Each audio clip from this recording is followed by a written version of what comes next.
Aksi unjuk rasa ratusan supir angkutan umum dilakukan di halaman DPRD Sumsel saat anggota dewan tengah melakukan sidang paripurna. Ratusan supir angkutan umum dari berbagai trayek di kota Palembang ini menolak keberadaan taksi online karena dinilai merugikan angkutan kota konvensional di Palembang.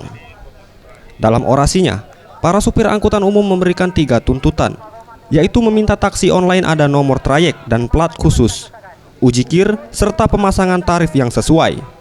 Setelah melakukan unjuk rasa, sejumlah perwakilan pendemo sempat diterima untuk masuk ke dalam ruangan DPRD Sumsel untuk berdialog.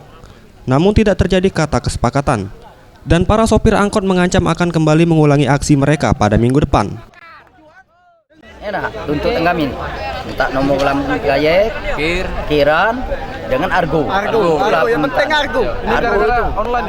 iya, online ini yang ojek Gojek online ini. Online Seluruh. Tim Liputan Sriwijaya TV.